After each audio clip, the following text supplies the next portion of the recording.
it does seem that that Imran Khan is still quite popular, in spite of the fact that I noticed since 2018, since he took over, Pakistan's GDP per capita has been declining, and it's been declining sharply because there is also the element of population increase. So once you net that with GDP over net GDP, then you can see it's declining sharply. Pakistani rupee has gone into a free fall. All of Pakistan's economic indicators are bad. Inflation is in double digits. It's the highest in a very, very long time. And the Pakistan stock market has not gone back to the 2017 level. Yes. In spite of that, is our impression or my impression wrong that Imran Khan continues to be quite popular in his constituency at least? Yeah, of course, he has a constituency. You may remember an article I wrote in ThePrint in which I described it as the military middle class. These are people who've gone to military schools. These are people who have grown up in cantonments. These are offspring of military officers. They have been brought up on a narrative. That narrative is a very simplistic narrative. That narrative is Pakistan is a great country, destined for greatness, except for these bad politicians. Pakistan has bad neighbors. That's Pakistan's curse.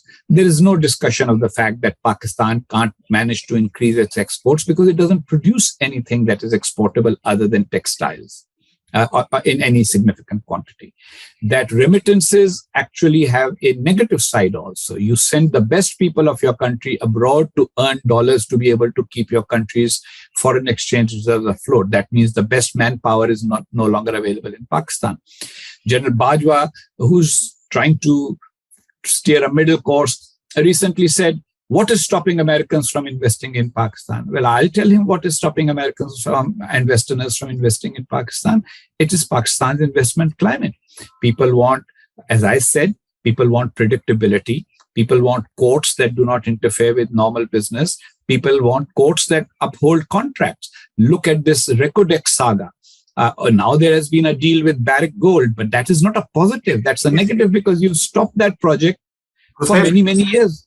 Sir, explain that a little bit for Indian audiences. So Recordec is Pakistan's huge reserve of copper and gold, which was discovered in Balochistan by REKODIQ. REKODIQ, Recordec, yes. In Balochistan. Now, there was a foreign company that came and did all this, and they found it.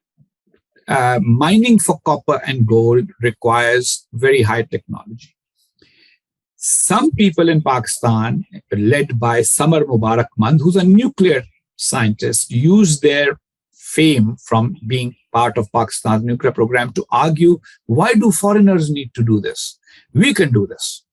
And so they got the Supreme Court of Pakistan at that time to cancel the contract of the foreign company, saying that after the reserves had been found, that the contract was originally based on corruption. Well, the company went to the International Court for Investment Disputes, ICSID, of the World Bank, because there was World Bank money involved, and they got a judgment. The judgment was that Pakistan will have to pay a penalty, and that penalty was going to be $11 billion. Pakistan kept dragging its feet. 11 billion. Gigi, 11 billion. That's what I said, with a B. That's a lot, yes. Yeah. For Pakistan, it's a lot. It's a small economy in that sense. $11 billion will be the penalty. Pakistan dragged its feet, went here, there. And in the end, Pakistan has done a deal with the company, the same foreign company, saying, okay, please come back.